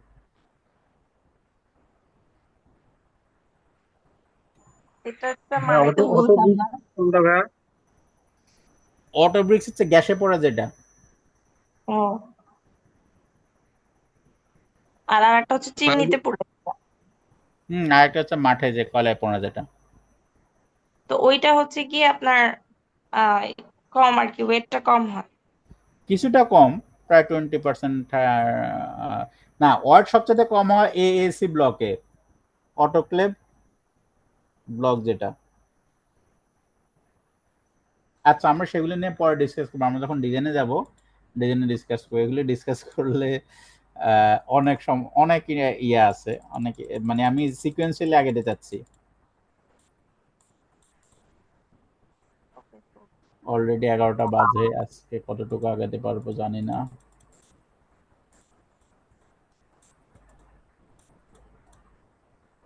আচ্ছা, আমরা মিক্সিংটা ইয়ে করলাম, তারপর ওয়ার্কেবিলিটি অফ কংক্রিট। এখানে বিভিন্ন ধরনের ইয়ে আছে, টেস্ট আছে, তো এগুলি আসলে আমাদের স্ল্যাম টেস্টে করা হয়, এছাড়া খুব বেশি করা হয় না। ভিভি টেস্ট আছে, এগুলো তো করা হয় না। স্ল্যাম টেস্ট আমরা সবাই জানি, যে ধরনের একটা সিলিন্ডার থাকে, 3 লেয়ারে মিনিমাম 16 মিলি ডায়ার, মিনিমাম 25টা মনে হয় ট্যাম্পিং লাগে, 25টা ট্যাম্পিং করে ভরাট করতে হয়। ভরাট করে তারপর আমি সিলিন্ডারটা যখন তুলে ফেলি, তুলে ফেলার পর সিলিন্ডার টপ থেকে আমার কতটুকু কলাপস করছে, এই যে এটা ওয়ার্কেবিলিটি বেশি, এটা ওয়ার্কেবিলিটি কম। এখন ওয়ার্কেবিলিটি আবার চার্ট আছে, কোথায় কত ওয়ার্কেবিলিটি লাগবে সেটা দেখে আমরা ইয়ে করি আর কি, প্লেস করি কংক্রিটটা কোথায় লাগবে, কোথায় কত। যেমন আমার ওয়ার্কেবিলিটি বেশি লাগে আমার কলামে, ওয়ার্কেবিলিটি কম লাগে আমার স্ল্যাবে, আবার ওয়ার্কেবিলিটি বেশি লাগে আমার রিটেনিং ওয়ালে। কারণ এখানে হচ্ছে অনেক উপর থেকে, প্রায় মিনিমাম 3 থেকে 3.5 ফিট উপর থেকে নিচের দিকে কংক্রিটটা ফ্লো হতে হবে। আমার কলামে বলো, ইয়াতে বলো, এই ওয়ালে বলো, এখানে যদি ওয়ার্কেবিলিটি কম থাকে তাহলে কংক্রিটটা ফ্লো হবে না, কংক্রিটে নানান ধরনের সমস্যা দেখা দেবে, সেটা আমরা সামনে ছবিতে দেখতে পারবো। আচ্ছা, টেম্পারেচার অফ কংক্রিট, যেটা আমাদের বাংলাদেশের প্র্যাকটিস কি, রোদ বৃষ্টি ঝড় বর্ষা যাই থাকুক কাস্টিং হবে, ডেট দিছি তো ডেট দিছি। তো এইভাবে কিন্তু বড় স্ট্রাকচার, বড় মানে যেখানে থিকনেস বেশি থাকে, ধরো 8 ইঞ্চি 10 ইঞ্চি বা 12 ইঞ্চি থিকনেসের কাস্টিং হয়, সেখানে কিন্তু এইভাবে কাস্টিং করার সুযোগ নেই। এসিআই কোডে বলা আছে আমার কাস্টিং এর টেম্পারেচার মানে এভারেজ টেম্পারেচার, মানে সবচেয়ে ভালো প্র্যাকটিস হচ্ছে মিনিমাম 20, মানে ম্যাক্সিমাম টেম্পারেচার হবে 20 ডিগ্রি সেন্টিগ্রেড। 20 ডিগ্রি সেন্টিগ্রেডের উপরে গেলে আমাকে স্পেশাল মেজার নিতে হবে। তাইলে আমরা তো এখন 33 ডিগ্রি শুরু হয় সকালবেলায়, 33 ডিগ্রি, আমরা কিভাবে কাজ করবো? এই জন্য তো আমাদের কংক্রিট সারফেসে ক্র্যাক আসে, আমাদের কাস্টিং এ ক্র্যাক আসে তো এই কারণেই। এটাতে উতরানোর উপায় কি? উচ্চারণের উপায় হচ্ছে তুমি যে ইয়েটা ইউজ করো, পানিটা ইউজ করো, পানিতে আইস কুল ওয়াটার ইউজ করো, আচ্ছা, আইস কুল ওয়াটার ইউজ করো। Very tough, very tough. তো ওটা রাতে কাস্টিং করা। হ্যাঁ, রাতে কাস্টিং করতে হবে, ভালো একটা আইডিয়া। Wonderful idea. আরেকটা করতে পারো, কাস্টিং সাইটে চিলার ইউজ করো। মানুষও ঠান্ডা ওয়েদার পাইলো, ঠান্ডা বাতাস পাইলো, কংক্রিটও পাইলো। আচ্ছা, ম্যাক্সিমাম লিমিট হচ্ছে 35 ডিগ্রি সেন্টিগ্রেড, আমাদের কিন্তু 40 ডিগ্রি 42 ডিগ্রি সেন্টিগ্রেডও কিন্তু আমাদের কাস্টিং হয়। বাংলাদেশে কিন্তু 42 এখন র্যান্ডম উঠে। ম্যাক্সিমাম হচ্ছে আমাদের 35 ডিগ্রি সেন্টিগ্রেড, 35 এর উপর আমরা কংক্রিট কাজ করতে পারবো না। টেম্পারেচার লিমিটগুলো একটু মাথায় রাখো। 20 ডিগ্রি মানে 20 থেকে 35-এর মধ্যে আমাদের কাস্টিং করতে হবে। আচ্ছা, এখানে এসএ কোড 301 বলা আছে maximum temperature in concrete after placement shall not exceed 70 degree. মানে কংক্রিট কাস্টিং এর পর এটার টেম্পারেচার 70 ডিগ্রি সেন্টিগ্রেডের উপরে যাওয়া যাবে না। 70 ডিগ্রি সেন্টিগ্রেড চিন্তা করতে পারো, পানি কিন্তু বয়লিং শুরু মানে এটাকে কি বলে, হ্যাঁ বয়লিং শুরু হয়। এবং maximum temperature difference between centre and surface of placement shall not exceed 35 ডিগ্রি ফারেনহাইট অর 19 ডিগ্রি সেন্টিগ্রেড। মানে কংক্রিটের কোরের থেকে কংক্রিটের সারফেস 19 ডিগ্রি বেশি ডিফার করবে না।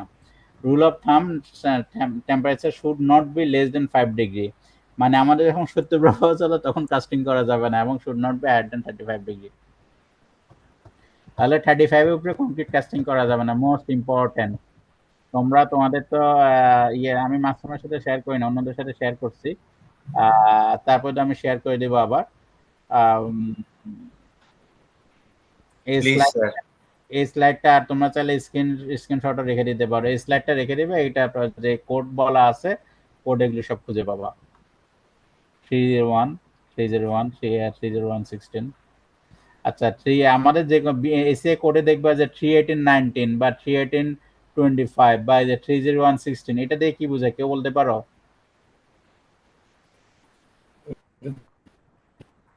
বিএনবিসি কোডের ইয়ার নাকি? না না, এটা এসিআই কোড 301 16, মানে 301 এসিআই কোড 301, এটা হচ্ছে স্ট্রাকচারাল কংক্রিটের জন্য কোডটা। এসিআই কোড 301 হচ্ছে স্ট্রাকচারাল কংক্রিটের জন্য, আর এসিআই কোড আমরা যেটা 318 ইউজ করি, 318 হচ্ছে আরসিসির জন্য। একটা হচ্ছে কংক্রিট আর একটা হচ্ছে আরসিসি, রিইনফোর্স কংক্রিটের স্ট্রাকচার। আচ্ছা, আর একটা হচ্ছে 16, এটা 2016 সালে এটা রিভিশন হয়েছে। 14 এটা 2014 সালে রিভিশন হয়েছে। এখন চলে মানে এসিআই কোড এখন চলে 318 25, মানে 25-এ একটা রিভিশন আসছে। আচ্ছা, এখানে আর কারোর কোনো কোয়েশ্চেন আছে?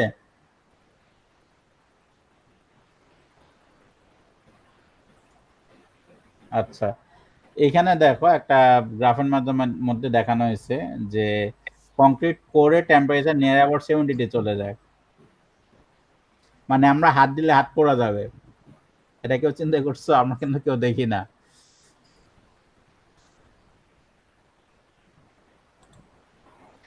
আচ্ছা, প্লেসিং অফ কংক্রিট, আমরা যখন কংক্রিটটা প্লেস করব, যেখানে প্লেস করব সেখানে কোনো ময়লা থাকা যাবে না। যে রডের উপরে প্লেস করব রডে কোনো মরিচা থাকা যাবে না। কংক্রিটের ভিতরে কোনো লতা পাতা, কোনো ড্যাবরিজ, কোনো গার্বেজ কিছু থাকা যাবে না। নিট অ্যান্ড ক্লিন থাকতে হবে, surface should be neat and clean. আচ্ছা, তারপর কংক্রিট যেখানে প্লেস করবো সেখানে কোনো পানি থাকা যাবে না, সেখানে কোনো অয়েলি ম্যাটেরিয়াল থাকা যাবে না।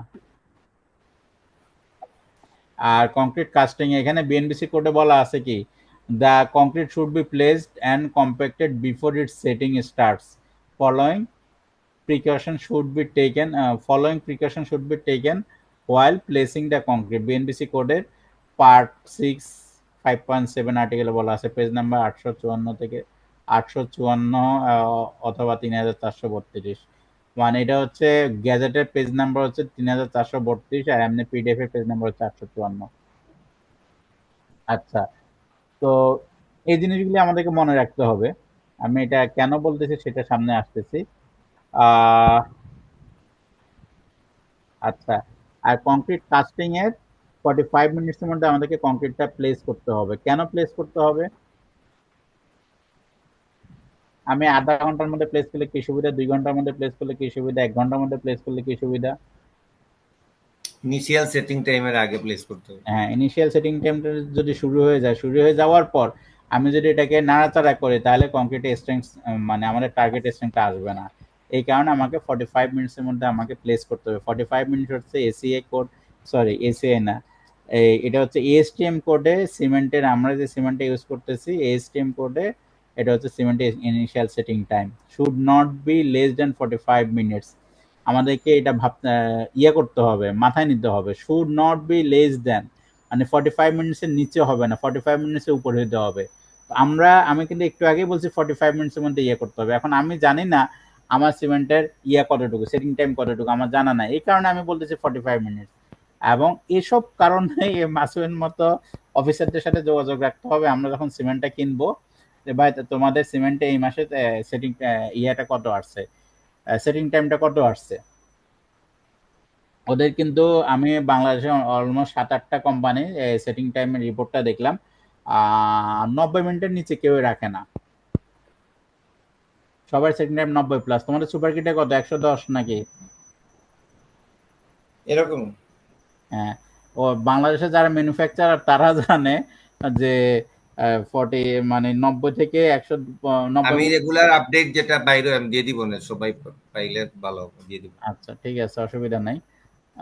90 মিনিটের বেশি হলে সুবিধা হচ্ছে মানে সিমেন্ট কোম্পানিগুলি কনসিডার করে যে আমি যদি 45 মিনিট রাখি, আমাদের দেখা যায় ওই সিমেন্ট কংক্রিট মিশায় মিশাইয়া আমাদের হেড মিস্ত্রি গেল টয়লেটে, ওই মিস্ত্রিরা হেল্পার যারা আছে হেল্পাররা এক একজন একদিকে গেলো, কেউ বিনিট আনলো, তারপর দেখা গেল হুট করে মেশিন বন্ধ হয়ে গেল, নানান ধরনের সমস্যা তৈরি হয়। তো 45 মিনিট হলে ওই কংক্রিটটা প্লেস করতে হবে না আমাদের বাংলাদেশে, ওটা মেশিনের নিচে থাকবে। এই কারণে সিমেন্ট কোম্পানিগুলি বাংলাদেশে যারা ম্যানুফ্যাকচার করে ওরা নর্মালি সেটিং টাইমটা 90 মিনিট প্লাস রাখে। আচ্ছা, আর আমাদের কংক্রিট যখন প্লেস করবো সেটা 1.5 মিটার উপরে, মানে ম্যাক্সিমাম ফলিং হাইট হবে 1.5 মিটার।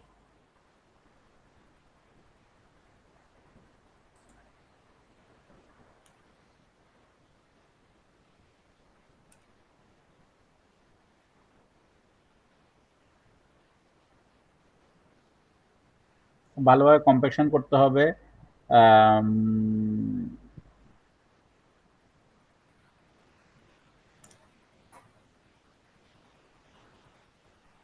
এবং যেখানে আমি কংক্রিটটা কাস্ট করব সেটা মানে আমি একটা বিম ধরছি, বিমটা শেষ করে আমি হয়তো ইয়াটা বন্ধ করব, কিন্তু আমি দেখা গেল যে বিমের মাঝখানে একটা কংক্রিটটা কাস্টিং শেষ করে আমি আবার ব্রেক দিতে পারবো না, আমি যেটা ধরবো সেটা কাস্টিং কমপ্লিট করে আমি ব্রেকে যাব।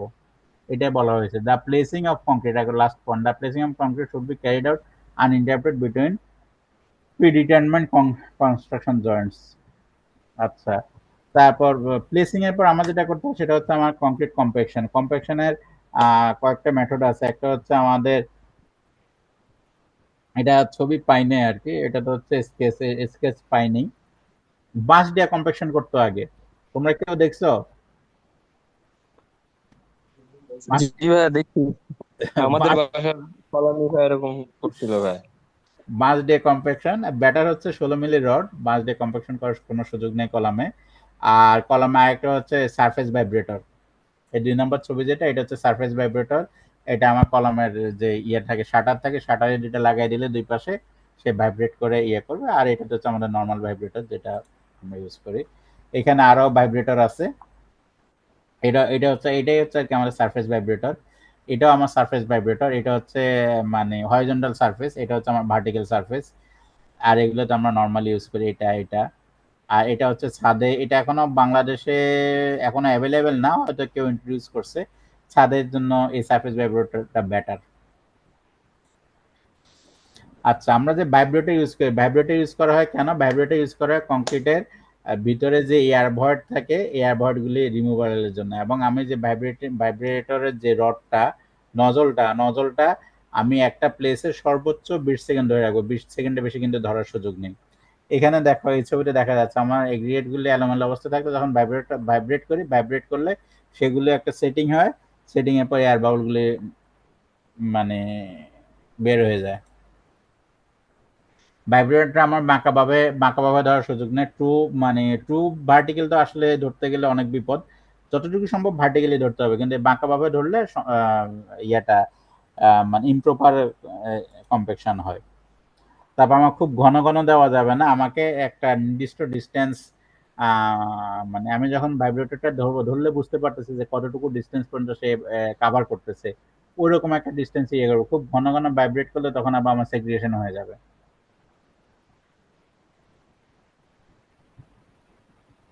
তারপর এই ধরনের ক্ষেত্রে যেখানে আমাদের বিমের রড থাকে সেখানে আমাকে এই ধরনের প্রিকশনারি ইয়েগুলো ইউজ করতে হবে, যে আহ, যেখানে আমি রডে ঢুকাতে পারবো না, যেমন এই যে এখানে এখানে উপরে ঢুকাতে পারবো না, এখানে আমি হয়তো সাইড দিয়ে দিতে পারবো। আর ইউজুয়ালি আমি মাঝখান দিয়ে দিব, বাঁকা দেওয়ার তো সুযোগ নেই, বললাম ভার্টিক্যালি দিতে হবে। এই যে এখানে দেখো নিচে একটা মানুষ দাঁড়ায় আছে, তার মাথার উপরে হচ্ছে মাটি, তার মাথার থেকেও মোটামুটি 1.5 ফিট উপরে মাটি, এবং সে আছে এখানে প্রায় 2 ফিট উপরে। 1.5 আর 2 হচ্ছে 3.5, তার হাইট হচ্ছে প্রায় 5 ফিট প্লাস। তো 3.5 আর 5 হচ্ছে কত, 8 5 13, 13.5। এই লোকটা ধরো আরো 5 ফিট উপর থেকে কংক্রিট ফেলতেছে, 13.5 আর 5 কত, 18.5, 18.5 উপর উপর 18.5 ফিট উপর থেকে যদি কংক্রিটটা ফেলে, সেটা কি প্রপার প্লেসিং হবে? না, এই জিনিসগুলি খেয়াল রাখতে হবে আমাদের, কিন্তু এগুলি খুব র্যান্ডম প্র্যাকটিস হয় আমাদের বাংলাদেশে। এগ্রিগেট গুলা কি ভেঙে যাবে না? এগ্রিগেট গুলা তো একদম এগ্রিগেট ভাঙবে না, এগ্রিগেট সেগ্রিগেট হবে, এগ্রিগেট যাবে একদিকে, মশলা যাবে আরেক দিকে।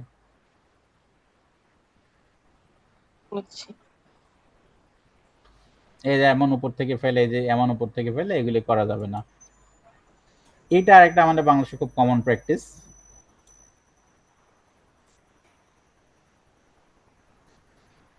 আমি এটা তো সব জায়গায় কনস্ট্রাকশনে দেখি যে এরকমই অবস্থা থাকে ফার্স্টে। না, এটা করা যাবে না, এটা কোনোভাবে করা যাবে না। আমার ওয়াটার সিমেন্ট রেশিও আমি কত বলছি, 0.4, এখান তো ওয়াটার সিমেন্ট রেশিও 2-3 এর উপরে আছে।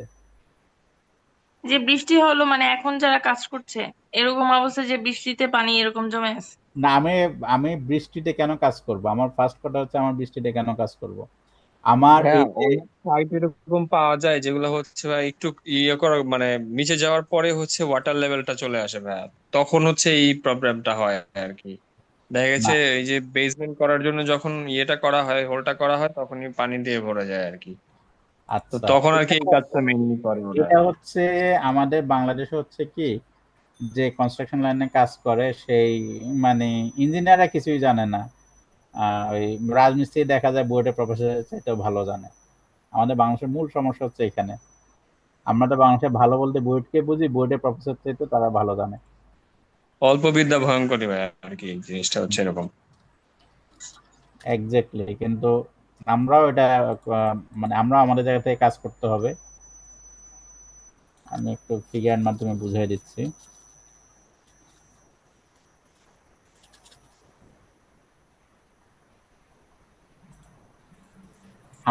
এটা যদি আমার এক্সকাভেশন, আর এখানে হচ্ছে আমার ফুটিং, ঠিক আছে? তো ফুটিং এ এটাকে যদি আমি সেকশন আঁকি,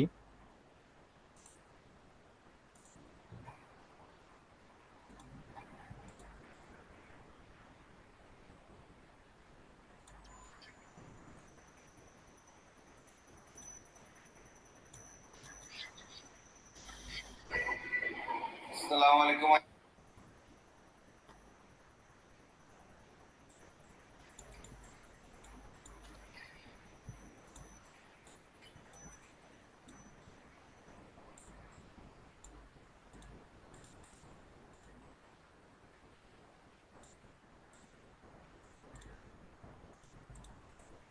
এই তো আমার ফুটিংটা এখানে কাস্ট হবে, ঠিক না? এখানে কাস্ট হবে। তো আমি যখন ফুটিং এর পাশে আমি একটু মাটি কেটে দেই না?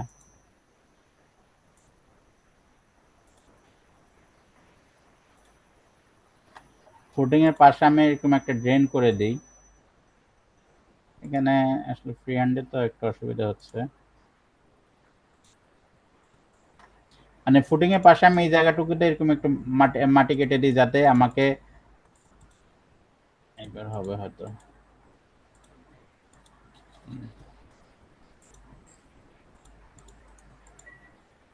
আমি এরকম মাটি কেটে দিই, তাহলে পানিটা তো আমার ফুটিং এ বেজে আসার আগে এখানে এখানে জমা হচ্ছে। এখানে জমালে এখান থেকে আমি সাকশন করে তুলে ফেলি। এখানে আমি যে মাড পাম্প আছে, মাড পাম্পটা এখানে এই গর্তটা আরো বড় হবে আর কি। আমি এখানে ছোটভাবে দেখেছি। এই গর্তটা ধরো 1 ফিট গভীর করে যদি এখানে আমি একটা গর্ত করি,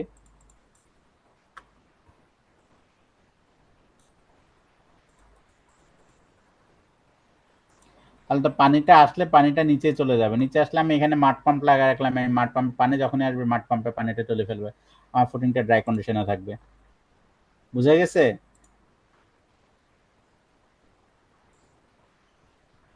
বুঝতে পারছো তোমরা? জি ভাই, এটা করা যায় ভাই। বুঝে আরেকটা গেছে। হচ্ছে কন্টিনিউয়াস পাম্পিং যদি করি ভাইয়া, মানে এটা আরেকটা ওটা ভালো হচ্ছে সলিউশন না? ওটা হচ্ছে ডি ওয়াটারিং। আমরা তো বিএসসি কারিকুলামে ডি ওয়াটারিংটা পড়ায় নাই। ডিওয়াটারিং হচ্ছে আমার যেখানে পানি আসার সম্ভাবনা থাকে, যেখানে পানি আসার সম্ভাবনা থাকে সেখানে আমি তোমাকে এদেরকে নেটে দেখাই।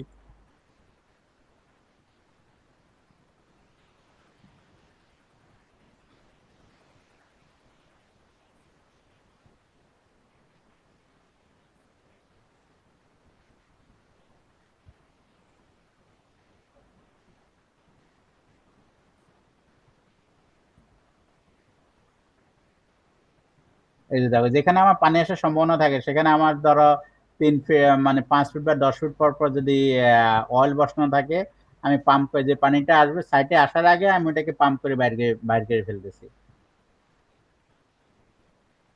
বুঝছো? যখন বড় সাইট হয়, ধরো তোমার 50,000 বা 1 লক্ষ স্কোয়ার ফিট, তখন আমরা ডিওয়াটারিং করতে পারি, কিন্তু ছোট সাইটে ডিওয়াটারিং করাটা খুব চ্যালেঞ্জিং, কারণ খরচের দিকে আমাদের খেয়াল রাখতে হয়।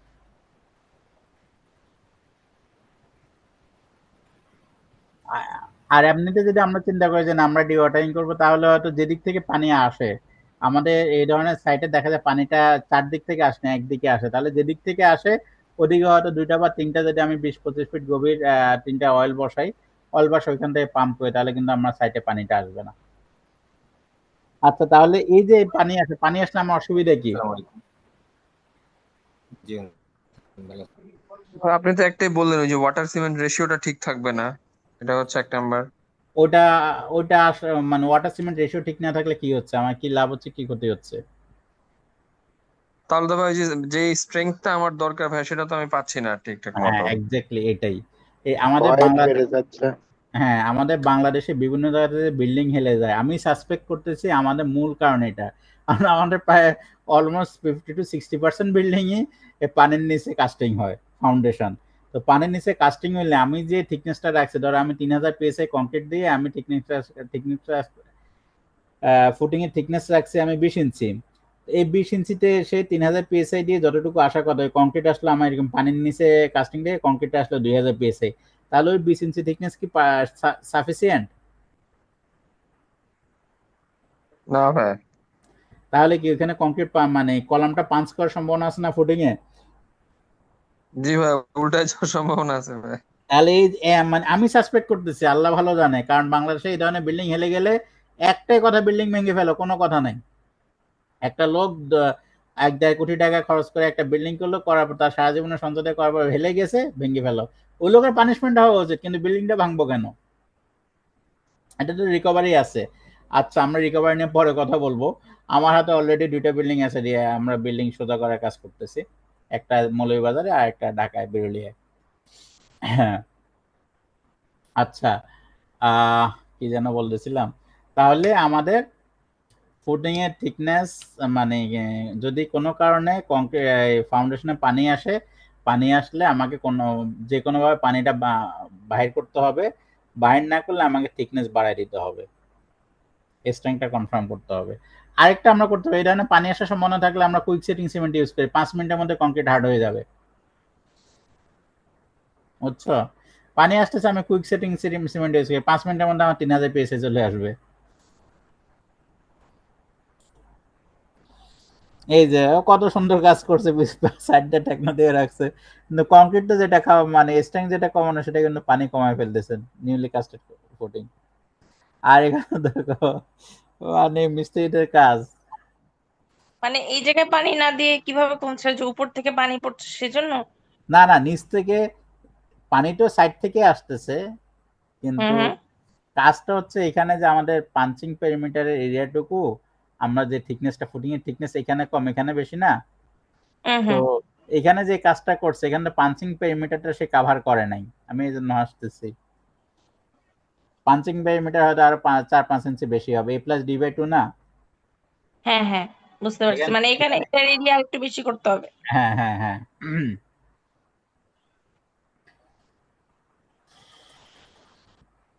তারপর আমাদের এমন এমন দেখা যায়, এখানে দেখো কত চিকনটাই। এটা যদি বাউন্ডারি ওয়াল, এটা বাউন্ডারি ওয়াল কিনা জানি না, আমি অনেক ছবি নেট থেকে কালেক্ট করা তো, তো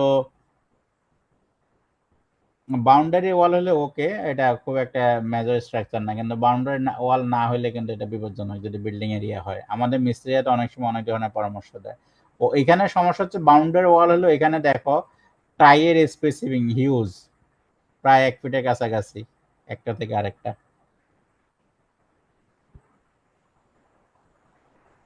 আর এখানে আরেকটা দেখার ইস্যু হচ্ছে, আমরা এই যে ব্রিক ফ্ল্যাট সলিং, এই ফাউন্ডেশনের নিচে কখনো ব্রিক ফ্ল্যাট সলিং ইউজ করি, কখনো সিসি ইউজ করি, কোনটা কেন কেউ বলতে পারবে? ব্রিক ফ্ল্যাট সলিং ইউজ করলে কি সমস্যা, আর সিসি ইউজ করলে কি সুবিধা, বা কোনটাতে সুবিধা কোনটাতে অসুবিধা?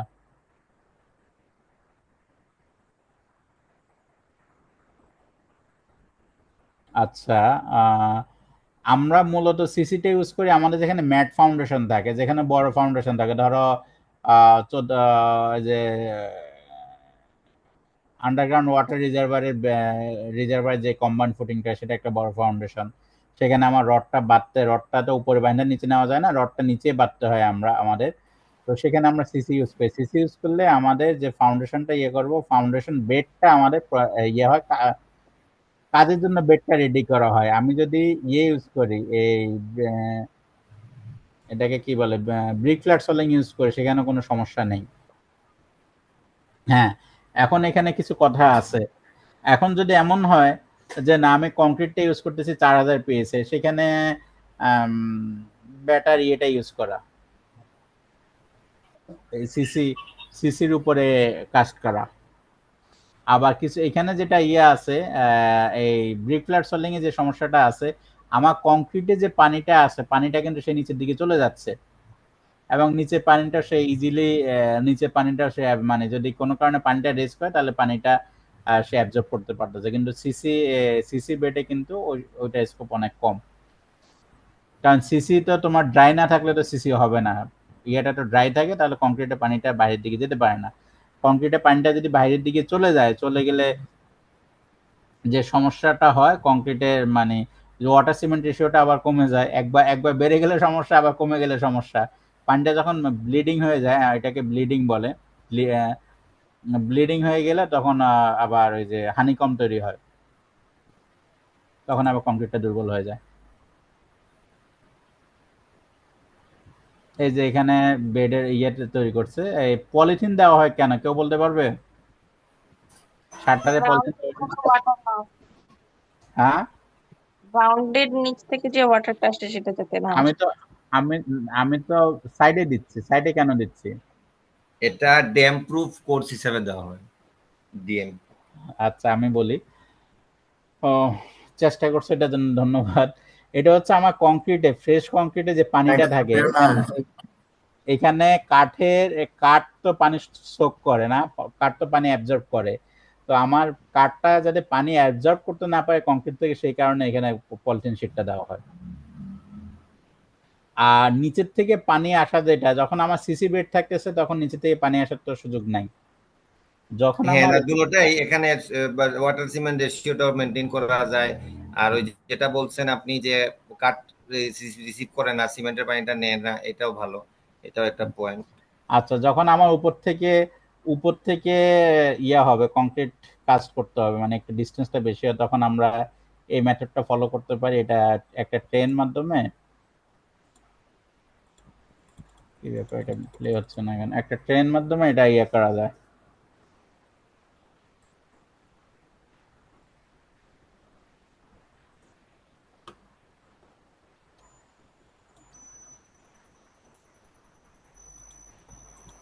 এটা প্লে হচ্ছে না, কি হচ্ছে? এই ফলিং হাইটটা আমাদেরকে খেয়াল রাখতে হবে। তারপর এই যে এই ধরনের কাজের ক্ষেত্রে আমাদেরকে কলামটা, যখন আমি ছাদ কাস্টিং করব বা ফুটিং কাস্টিং করব, কলামটা আমাদের পলিথিন দিয়ে পেঁচায় রাখতে হবে, যাতে কলামের রোডে কংক্রিটে কোনো ছিটে ফোটা না আসে, বা সিমেন্টের বস্তা দিয়ে পেঁচায় রাখতে হবে। আর এই যে আসতেছে, এটা কিন্তু কংক্রিটটাকে রাস্টেড করে ফেলতেছে। এই যে মিস্ত্রিরা কত ভালো বুঝে, এটা আমার বাসার সামনেই। আমি যখন ছবি তুলতে গেছি, মিস্ত্রি জিজ্ঞেস করে, মামা ছবি তুলতেছেন কেন, ছবি তুলেন না, কি ভুল করলাম? আমি কিছু বলি না, আমি বলছি না, আপনার ছবিটা তোলা দরকার, এই জন্য তুলতেছি। আপনার এই বিআইডি কংক্রিটের কখনো কলাম, এখানে তো বুঝাই যাচ্ছে এটা মানে একটা সিঙ্গেল শাটার, একবারে কখনো কলামের সরাসরি উপর থেকে কংক্রিট ঢালা যাবে না। কলাম 2 স্টেপে, প্রথমে 3.5 ফিট বা 4 ফিট হাইটে উপর থেকে কংক্রিট কাজ করতে হবে, ওটা মিনিমাম 3 দিন পরে পরেরটা তুলতে হবে। আমাদের বাংলাদেশে খুব কমন প্র্যাকটিস, গতকালকে ছাদ ঢালাই হয়েছে, পরের দিন সকালে ছাদের উপর কিন্তু রড রড পিটাপিটি শুরু হয়ে গেছে, বা 2 দিন গ্যাপ দেয়। কংক্রিটকে কোনোভাবে 3 দিনের আগে ডিস্টার্ব করা যাবে না। আমার কংক্রিট কাস্ট হয়েছে, কাস্ট হওয়ার পর 3 দিন পার হইতে হবে। কেন পার হইতে হবে সেটা একটু পরে আসতেছি। তাহলে কি আমার কংক্রিট কি এরকম কলাম, এই যে এখানে 8 ফিট বা 8.5 ফিট উপর থেকে যে ইয়েটা ড্রপ করতেছে, কংক্রিট ড্রপ করতেছে, এখানে ভুল, এটা ভুল হচ্ছে, কেন ভুল হচ্ছে সেটা আমরা একটু পরে দেখবো। এই যে উপর থেকে ড্রপ করার কারণে আমাদের এই ধরনের স্ট্রাকচার তৈরি হতে পারে। উপর থেকে ড্রপ করলে কিন্তু নিচের দিকে আসলো না, এই ধরনের সেগ্রিগেশন হতে পারে। এখানে তো কংক্রিট আসে না, এখানে সেগ্রিগেট হয়ে গেছে। ওই যে পলিথিন না দিলে তখন দেখা যায় কি কাঠ যখন ইয়ে থেকে কংক্রিট থেকে পানিটা সোক করে, সোক করার পর সারফেসটা মানে এখানে হানিকম এবং মানে ইয়ে তৈরি হয়, হানিকম হয়, এবং কংক্রিটের থেকে যখন পানিটা কমে যাচ্ছে, কাঠ পানি সোক করতেছে, তখন কিন্তু কংক্রিটের স্ট্রেংথটা কম কম আসতেছে সারফেসে। এই যে কলাম কাস্টিং হবে এইভাবে, আমাকে 3.5 ফিট পর্যন্ত একবার ঢালবো, ঢালার পর 3 দিন পর এটাকে আবার উঠাবো, নিচে শাটারটা উপরে উঠে পরেরটুকু ঢালবো। কোনোভাবে ফুল হাইট কলাম একসাথে ঢালা যাবে না। আমরা concrete dropping height maximum 1.5 metre, মানে 4.5 থেকে 5 ফিট আমরা পাইছি, কিন্তু আমাদের বাংলাদেশে 2 ধরনের প্র্যাকটিসই চলতেছে, এটাও চলতেছে। এটা যে এইখানে যে কন্ট্রাক্টর কাজ করতেছে, এখানেও সেম কন্ট্রাক্টরই কাজ করতেছে, কিন্তু সে ওইখানে করছে একবারে, এখানে করছে 2 বারে। আচ্ছা, ওয়াটার সিমেন্ট রেশিও নিয়ে তো অনেক কথাবার্তা বলা হয়েছে।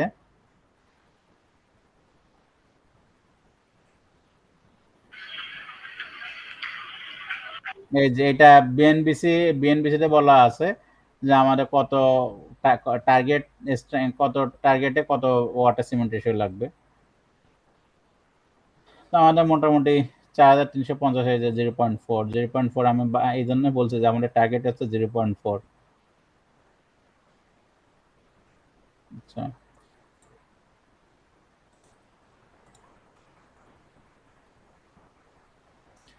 আচ্ছা, অনেক অনেক রাত হয়ে গেছে, আমি আর মানে আমাদের ওয়াটার সিমেন্ট রেশিও পর্যন্ত আজকে আগাইছি, তারপরে আমরা আরো কিছু জিনিস ডিসকাস করব যেটা আমাদের রিলেটেড।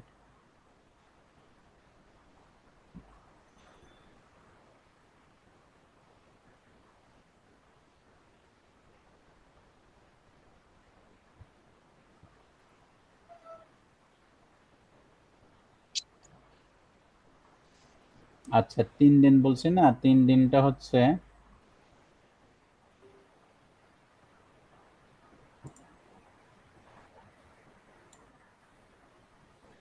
এই যে 3 দিনে আমার অলমোস্ট অর্ধেক শক্তি, মানে এখানে 4060 পিএসআই তো অলমোস্ট অর্ধেক আসে এক, এটা একটা জিনিস দেখো। এখানে 3 দিনে অলমোস্ট অর্ধেক আসে, এখানে অর্ধেক চলে আসছে 3 দিনে। আর সিমেন্ট টেস্ট রিপোর্ট, এখানে কার্ডটা ইউজ করছি।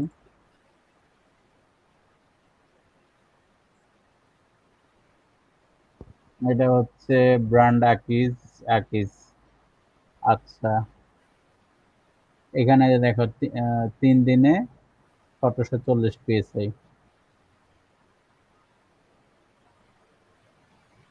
3 দিনে 1890 পিএসআই।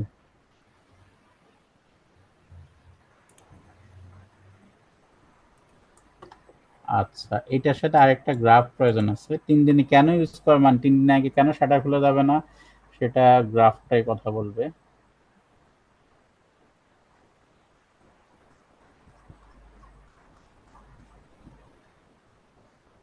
আমাদের আসলে সিকোয়েন্সিয়ালি আগে যায়, এখন যেহেতু তোমাদের থিওরিটি। আচ্ছা, এখানে দেখো কংক্রিটের যে ইনিশিয়াল সেটিং টাইম, প্রথম 15 মিনিটে তার হিট অফ হাইড্রেশন, তারপর 2 থেকে 4 ঘন্টা তার হিট ইনিশিয়াল সেটিংটা শুরু হচ্ছে, 2 থেকে 4 ঘন্টা মানে সেটিংটা ইয়ে হচ্ছে, 4 থেকে 8 ঘন্টা, 24 ঘন্টা, এই যে হাইড্রেশনটা কমা শুরু করে 3 দিন পর থেকে, হাইড্রেশনে যে 72 ঘন্টা মানে 3 দিন, 3 দিন পর্যন্ত তার সেটিংটা কিন্তু খুব র্যাপিড সেটিং হয়, এখানে তোমার ডিস্টার্ব করা যাবে না।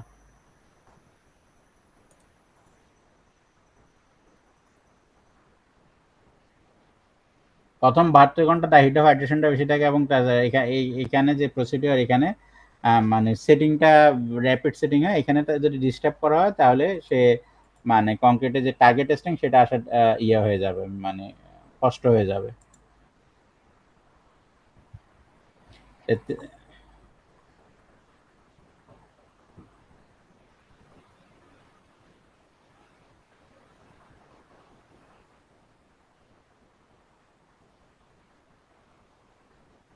আচ্ছা, এখন তোমাদের কিছু বলার থাকলে বলতে পারো। এটা হচ্ছে যে নিউ কংক্রিট এবং ওল্ড কংক্রিটের মাঝে যে বললাম না অ্যাডমিক্সার, সেটা আমি একটা সাইটে, এই আজমপুরে একটা সাইটে ইউজ করছি। এটা ওল্ড কংক্রিটের উপরে অ্যাডমিক্সারটা অ্যাপ্লাই করে তারপর নিউ কংক্রিট কাস্ট করতেছি, একটা স্ল্যাব এক্সটেন্ড করতেছি ওইখানকার কাজই, এখানে শাটারিং করতেছে।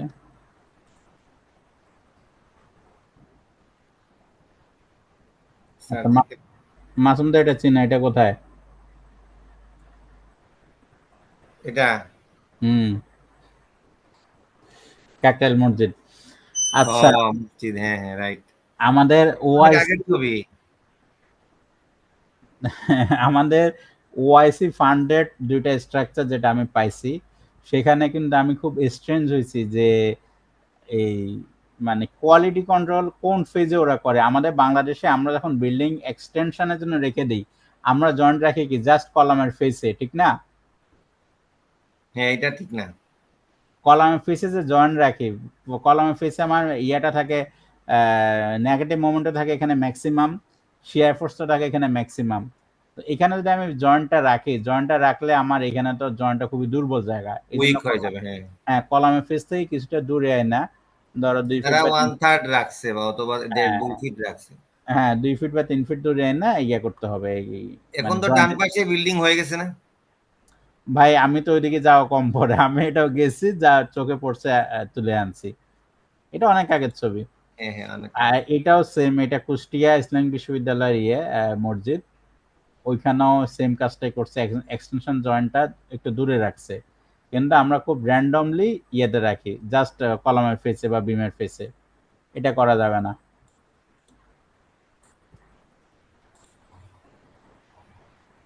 আচ্ছা, আমরা নেক্সট দিন, আরো মনে হয় 2 দিন লেগে যাবে,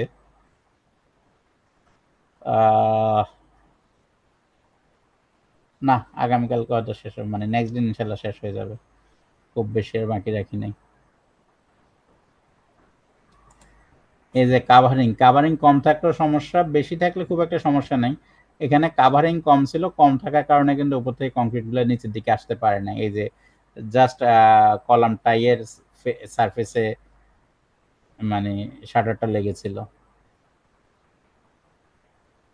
আচ্ছা, তোমাদের যতটুকু আলোচনা করলাম, তোমাদের কিছু বলার আছে এর মধ্য থেকে?